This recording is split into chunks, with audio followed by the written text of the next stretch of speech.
Okay, and welcome back, everyone. This is the First Inning Radio Show, and we're live on television radio, television.com. You just go over to television.com, go to the website. There's a radio. You can just press play. It's free of charge, no sign up. We are the First Inning. If you want to search us for any other shows that we did, and that's the First Inning. I'm the BX Bomber 2011, along with Roger, the big Yankee fan. Say hello, Roger. Hello, good evening, BX Bomber, and it is June 12th, 2019 that we are recording on, and the Yankees just finished the first half, the Yankee Stadium swing of the Subway Series against the Mets. Yeah, they split it too. It was a good game. Yes, they did. They were both blowout games, more or less. The Yankees won the first game 12-5, and then the Mets won the second game 10-4. And I could start out with the sports New York takeaways from the first game whenever you're ready. Yeah, on Monday it was postponed. Yes, we had bad weather and it was rained out, so they played a doubleheader on Tuesday. Yeah, but that really sucks how the way they did it, because they called the game half an hour before game time. Exactly, I know they made everyone get in the cars and drive down there, and all of that. And you know that's often how it's done. They wait until the last minute, until they finally get that weather report, right up until the last very moment, and that causes people to drive down and spend money. Yeah, I mean, there's some people that live like 2 hours away that go to the game. Exactly. Which is crazy. I know that's just the way they tend to do it. They tend to wait till the last minute there before they cancel it. Fortunately for you, living right next door to Yankee Stadium, it's not too bad for you, but other people that could be driving in from New Jersey or Connecticut, that kind of thing, it's kind of rough for sure. And then dealing with the traffic and the whole 9 yards too.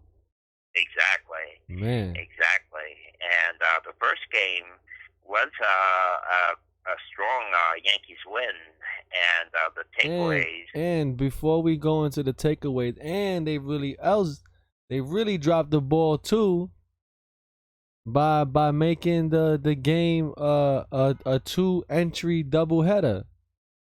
Yes, exactly, because the people that had the tickets for that evening game on Monday couldn't necessarily get there in the afternoon the next day because, at 1 o'clock in the afternoon, many people are at work or have other things going on and were not able to make that first game because of the way it was scheduled. But the way it worked out is it turned out the Mets did have Wednesday off, too, just the way the Yankees did. Yeah. And I was thinking that maybe the Mets didn't have Wednesday off, and that's why they had to do it.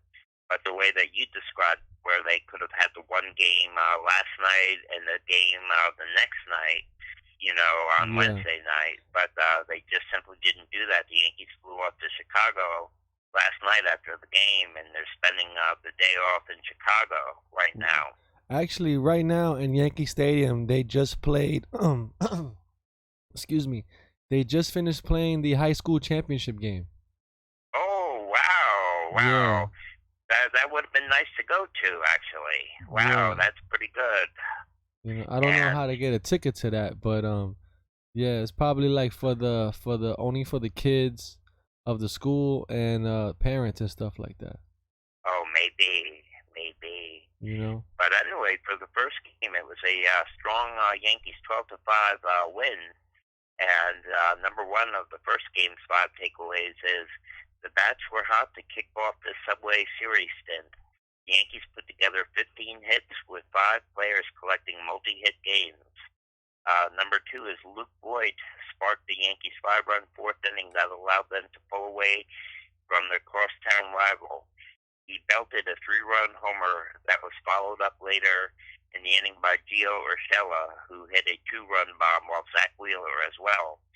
Voigt finished the day 1 for 4 with 3 runs batted in and 2 runs scored, while Urshela was 3 for 4 with 4 runs batted in. That includes a an RBI double later in the game. Number 3 is Masahiro Tanaka didn't have his best start of the season, but he managed to go pretty deep once the Yankees took the lead. His biggest mistake was a Jeff McNeil three-run shot in the top of the second that put the Mets ahead early. However, he didn't allow a run after that. Overall, he allowed 4 runs, 5 earned on 7 hits while striking out. Well, he allowed 4 runs earned and 5 runs altogether while striking out 7 and walking none over 6 and 2/3 innings to win. Number 4 is the Yankees should be happy with how Didi Gregorius has returned to the plate. He had another solid day, going 2 for 5 with 1 run scored. He's hitting .429 on the season, but needs a little work on his defense. Kendrys Morales had the error charged to him, but Gregorius had a bad throw to first. He did, however, make a diving play later in the game that saved the run. And number 5 is the Yankees' conservative bullpen for Game 2, thanks in part to Tanaka, but also to Tommy Kahnle and David Hale. Kahnle finished the 7th for Tanaka, and Hale had 2 scoreless innings to end the game. So the Yankees have a strong 12-5 victory in the first game. Yeah, that was a good win. Yes, it was. It was a very strong victory for the Yankees. Even though Tanaka was kind of bad there, but the Yankees were able to, come back and score some runs, Yes, well, what he did was he had 1 bad inning, really, and then he put it together. It was kind of like the start he had before, where he had 1 bad inning and then put it together fairly well. And the Yankees went on to win that one and get that going for a good, strong Yankees win. But in the second game, the game that you were able to get to, it was a complete turnaround with the Mets routing the Yankees. As the Yankees routed the Mets in the first game, the Mets routed the Yankees in the second game. And when you're ready, I can go through the takeaways of that game. Yeah, this guy hit the 3-1 bomb, man. Alonso, right? Right, exactly. Yeah, exactly. That's what devastated the Yankees right there. And then they were never able to bounce back from that. No, not at all. And as it says here, number 1 is James Paxton did not pitch well for the second consecutive start. He has yet to pitch more than 5 innings since coming off the injured list. On May 29th, albeit he was on a strict pitch count, his first start back, and this time he could not even make it out of the third inning, lasting just 2 2/3 innings and allowing 6 earned runs on 7 hits and 2 walks while striking out just 1. His earned run average has skyrocketed to 4.04 now. And number 2 is Aaron Boone called up Chance Adams to eat innings, although there is an off day tomorrow, and he was unable to keep the Yankees in the game. After the Bombers narrowed the lead to 6-3 at the end of the third inning, Adams promptly gave up a 2-run home run to J.D. Davis following a Gio Urshela error, and then in the 5th he allowed a solo shot to Carlos Gomez, finishing with a line of 4.1 innings, 3 runs, 2 earned, on 3 hits and 3 walks while striking out 3. And number 3 is the Yankees offense did not have any firepower left over from the first game. They showed some life in the third inning, scoring 3 runs, but they could have done more damage with 2 of those runs coming in on RBI groundouts. They finished 2 for 8 with runners in scoring position. In number 4, even worse than the offense's numbers with runners in scoring position was I'm sorry here, I just got a notification. Even worse than the offense's numbers with runners in scoring position was the bottom half of the lineup. Spots 5 through 9 combined to go 2 for 19, with both hits coming from number 9 hitter Brett Gardner, including a 9th inning solo home run. And number 5 is the Yankees should at least be encouraged by Gleyber Torres. Now, he did not play the first game because he is dealing with a minor shoulder issue, but it did not appear to hinder him in the field or at the plate, where he went 2 for 3 with an RBI. So it really was a case of 2 different games. They both ended up blowouts. The Yankees won one of them, and the Mets won the other. Yeah, that's exactly what happened. But well, Chase Adams, he's up there because of roster changes and because of the baseball rule. Right. When a game is postponed, you need 48 hours to notify them, whatever, so you can have an extra man. Because a Right. roster is 25. When you have a doubleheader, you get 26. But for the first game of that day, 26 men were not available because you need 48 hours for it to be eligible. So he was eligible for the night game. Right, right. And sure enough, they had to use him too. And that's the way they did it. And once again, it's a case of the way they managed the games where, when it got to 6-3, with the Yankees having Wednesday off, possibly they could have used some of their higher level relief pitchers to keep it close, but they chose to go with Chance Adams, who is, more or less a career minor leaguer. And that's the way he went to go. That's how Aaron Boone went with it, instead of using some of his higher leverage relievers to keep it close. He just went with someone to eat the innings. And, Chance Adams has been having some difficulties in recent years. Yeah, because you don't want to use your guys in the bullpen, really. Right. Except for, like, if there's somebody from AAA or something like that. But you don't really want to use those guys because those are your important guys when you're winning the game. Right. You're going to need those guys to get a hold. Like Right. Burton and Ottavino and these guys. You need them to come in and hold the game. So they're really not available in these types of situations.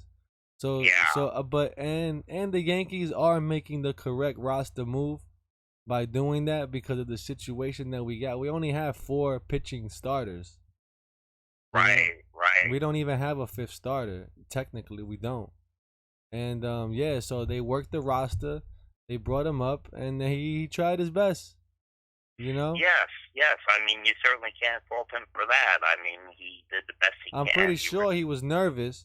Mets and Yankees, Subway Series, Yankee Stadium, the whole 9 yards, man. Come on. Exactly. Exactly. But they blasted him, man. Alonso, man, that guy hit. Check this out. I was looking at the stats on Alonso. Am I saying his name right? Alonso, right? Yes. He has hit with that one that he hit the 3-run bomb with last night, 22 home runs on the season. Right. That is just as fast as Darryl Strawberry did in his rookie year. This is rookie year. In his rookie year, he's already hit 22 already. Darryl Strawberry has the record for the Mets of 26 on his rookie year. So he's gonna break that record. Yeah, on the season. So he's gonna break that record. Yeah. He's only 4 home runs away. I'm pretty sure he's gonna hit 4 home runs for the rest of the season. You know what I mean? Or maybe at least 10 more.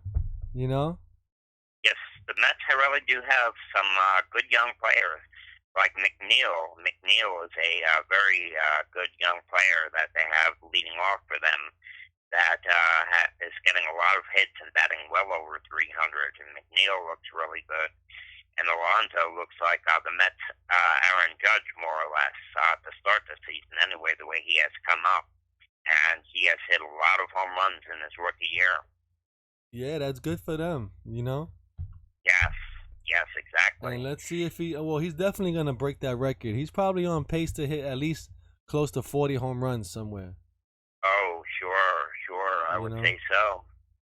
So. And as I said, I like to see the Mets do well. And, but when I'm a huge Yankees fan, so when they're playing the Yankees, obviously, I'm going with the Yankees. But But it really worked out for both teams. You know, it was kind of a case of the Mets stayed one game under 500, and the Yankees stayed tied for first. You know, nothing really changed after this doubleheader. Yeah, absolutely. And also, the atmosphere in the stadium is not the same as it was before in the old days of Mets and Oh, Yankees and all that. That wasn't. It's not really rowdy. It's more rowdier at a Boston game uh huh. than anything else. You know? Well, I figured they were basically all, you know, New Yorkers or metropolitan area people there that, you know, for the more or less they have a friendly rivalry back and forth between the Yankees and the Mets. And, you know, they can relate to one another. They just one fan roots for the Mets and the other roots for the Yankees. And, you know, it's somewhat of a friendly rivalry more or less because And they're all now, metropolitan area people. now it's like Disney World, but back in the old days, especially the old stadium, you're gonna have to fight if you wore a Mets jersey in Yankee Stadium. That's all I'm telling you. Oh my You're goodness. gonna have a problem. I'm telling you now. In the old stadium, if you was to wear that, you're gonna have a problem. Even now, with so many people wear those Boston jerseys and all that, you couldn't do Hmm. that in the old stadium. You could I not do see. that in the old stadium. You was gonna have a problem. Maybe not now, but later you will. Somebody's gonna get drunk enough to test you. You know, Exactly. and And yeah, so it's not like that anymore at all. right. I have from Fansided, the Yankees give a positive injury update on Aaron Judge, and this is by Rucker Harangi, Fansided, Yanks Go Yard. Aaron Judge's return to the Yankees lineup isn't exactly imminent, but the All-Star outfielder's bid to return to the Bronx is gaining serious momentum. The Yankees have suffered quite a few injuries this season, but no absence impacts the team on and off the field like Aaron Judge. Fortunately for the Bronx Bombers, their spiritual leader is progressing steadily toward a return to the majors. According to manager Aaron Boone, Judge could be slated to begin his rehabilitation stint in the minors within the next couple of days. More importantly, the towering outfielder might begin his work all the way up in AAA. That's a clear sign that the Yeah, organization. let me update that for you. Today, Aaron Judd played a simulated game, and Brian Cashman said he will start in AAA. I think maybe today or tomorrow. Wow, So, outstanding. allegedly, or already Stanton is already playing, and Rail Riders already, or I the see. Typhoons, whatever the hell. I think, or is it Trip Double The A? Rail Riders No, spent I don't more. think. No, he's not on the Rail Riders yet. He's on the Typhoons or something like that. Oh, Trenton Thunder? I think so. Yeah, Trenton Thunder, yeah, yes. that's where he is right now. And he's and allegedly, what they're saying is Judge and Stanton might come back on the next Yankee homestand. Wow, that would be fantastic. So if That all would be. goes well, they'll be back in the next homestand. If not, Stanton will be back because he's already playing. So I think he'll be Mhm. back sooner than later. But Aaron Judge is either the homestand or the London series. They're gonna be there for sure. That's what they're aiming towards, to be there definitely at least for the London series. Wow, that would be fantastic. That would be really great. So Yeah. they're looking to play there. Betances, he has another minor setback. He sprained something, I don't know. He's out for another whatever weeks. Oh boy. So forget about Betances for now. I see. I And see. that's about it in that realm of injured people. Right. Oh, Right. and you know, I was watching to get off that. I was watching the NBA finals, right? Uh huh. What is it? What was it? Game 5, the last one, right? Yes. And 5 minutes into the game, I hear Yankees suck. Yankees suck. Yankees suck. Oh my I goodness. said, yo, the Yankees don't even have nothing to do with basketball or Toronto. I know. What's I going know. on? We're not even playing Toronto. Right. That happened at the Super Bowl one time too. That happened at the Super Bowl a few years back, It was and like, oh that my chant God. started it. Like, and why? exactly, exactly, and that is something there where that chance you will hear venues where the Yankees are not even playing. Yeah, that's funny to me though. I like it though. It's great, you know. Right. But the Mets and Yankees series was kind of, it was good though. Now they're gonna Oh go yeah. to Queens and play in Queens in Right. July, I believe, sometime. July 2nd and 3rd. Yeah, so let's see what happens over there. You know, cause it's always crazy, always in City Field. City Field is Right. weird, man. You know. Yes, I understand. I do. And both places, there'll be Yankee fans at Citi Field, just like there were Met fans at Yankee Stadium. Yeah, definitely. And And the one thing about City Field is they got way better food. oh, do they? Yeah, they got way better food over there. Tons of I better haven't been food. to Citi Field yet. I will eventually get over there. Yeah, I don't take your time. Don't worry about it. Take your time. You Oh, can probably okay. take a virtual tour online somewhere. Yeah, that'll Okay. probably be better. But I Exactly. remember when I first went to City Field when they first opened it in those days, 10 years ago, 2009, 2010 when I went. No, I Right. went the inaugural season because I have inaugural season baseball. Yeah, I went 2009. Right, is when they opened. Right. Yes. Um, when you went in there, they had nothing of the Mets inside the stadium. Wow. Basically, just the apple and the scoreboard said Mets, and that was just about it.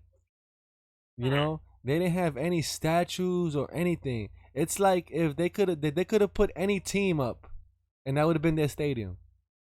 You know, I see. it was like Well, they tried to, Universal or something. didn't they try to model their stadium after the old Ebbets Field of Brooklyn, the shape of it, and Oh yeah, the outside looks like Ebbets Field. Yeah, but I thought right. that was a dumb idea, honestly. You know, Oh, I thought they should have made a hybrid of maybe like Shea Stadium with Ebbets Field or something like that. But they should have made it more. I see. My point is, the Dodgers didn't play in Queens. You know what I'm saying? no. Why are they gonna honor Jackie Robinson in their main entrance hall? You know, number 42, the statue and the whole nine. I get it. You know, he's retired and all the baseball and all that, but he didn't play for the Mets. Right. Yeah, They could be. he They, didn't play for the Mets. So why you gonna why spend all that money to make it like the Dodgers? Like it's just retarded to me. You well, know? well, Yeah. remember, the Mets took a little bit from each one of the New York City teams that preceded them. You know, we were talking about that with their uniforms, and also Yeah. that they were a National League New York team. You know, the Mets took the orange and black from and the logo from the New York Giants, and then they took royal blue from the Dodgers. And for some of the uniforms have pinstripes, they took the pinstripes from the Yankees. So what the Metropolitans tried to do was incorporate a little bit of each of the original New York teams into them as they were a expansion team in the early '60s. Yeah, I understand all that, but still, it doesn't make any sense. You know? Right, They should have made their own stadium. You know? The right. the the Mets way, not something retro or whatever. They could have made a futuristic stadium that could have looked beautiful. You know what I mean? Well, well, Shea opened also the year of the World's Fair that took place in Queens in 1964, and the World's Fair took place in Queens at that time too, and that's when Shea built his stadium there, and they had it pretty much right across the street from where the World's Fair was held in 1964, and that was a very futuristic type of fair for that time period of the early 1960s there, and that is a very famous one that took place. There was another one that took place in the 30s as well. Mm-hmm. Also, I believe the Mets, they should have made that stadium a dome, a open and closed dome. Oh yes, well Well, You some know. of it might have to do with finances. How much it costs. Well, then for all that, they should have waited. You know. Yeah. See the whole thing with that is that at the time, Steinbrenner Steinbrenner was getting a hard time about the old Yankee Stadium, and Right. he was paying too much taxes on the stadium. So Right. that's the reason why he developed a way to buy the property across the street that was the park. Right. And he made this whole idea to make the stadium and the new park and the whole development area, and they granted him that wish with some private funding that they gave from the city. So at Yeah. the same time they were doing that, the Mets were like, okay, if you're gonna give money out, we want in as well, you know? Yeah. And that was their only time to ever do it, because honestly, if they didn't put their foot in to get some of that money as well, they would have never got any money any other time. You understand what I'm Yeah. saying?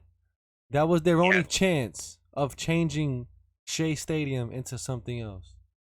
You know? Right. It was the year that if the Yankees are getting a new stadium, then the Mets need to have one too. Yeah, that's what happened, and they had a lot of funding for that stuff there, and it happened. Right. You know, and they got Exactly. it done. You know, and so yeah, but to me though, they could have. I think they could have waited 1 year, maybe after, and Yeah. then take a little bit of more time and maybe make a better stadium than what it is now. I see. And also with them opening the same year as Yankee Stadium stole some of the thunder and spotlight from the Mets opening their stadium. Yeah, and that too. You know what I'm saying?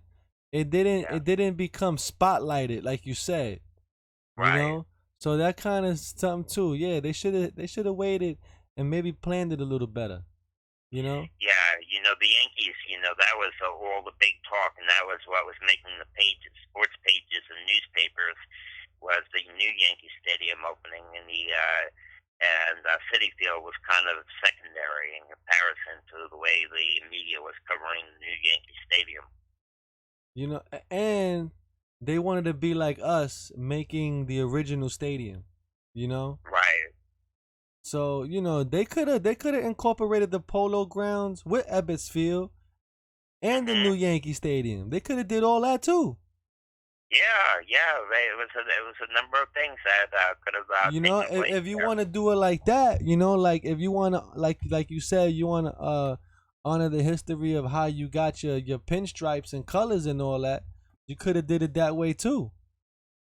Right, exactly. You know? The Globe Light Park in Arlington, Texas, that is fairly new, but they're building a new park for the Rangers. That incorporated a lot of stuff from different stadiums. The Texas Rangers have a kind of frieze that goes across to the top of that stadium that Yeah. looks similar to the frieze on the top of Yankee Stadium, actually. And what they tried to do is incorporate things from other teams. Yeah, that's yeah, they did that. And the stadium is beautiful. But it's Right? crazy how they can make a new stadium in about how many years is that stadium? Like 15 What is it? years? Only 20 years or something? That's all it is. Yeah, I think so. I You think know? so. So yeah, I guess they don't last long anymore. No, You know? no, really is. And here is an interesting thing. Do you think the Yankees should try to pursue Max Scherzer in a trade? Nah, it's not gonna happen. Brian Cashman is not gonna spend money on no big names. Right. He's gonna And get here a is a B player from somewhere and do something. But right. anyway, we're gonna end it here because it's Oh, it's okay. I already didn't half realize an we were hour. that close. And yeah, it's been a great show. Go like and share, subscribe, BX Bomber 2011, all social media, and we'll catch everyone on the next one. So long, everybody, and see ya. Take care.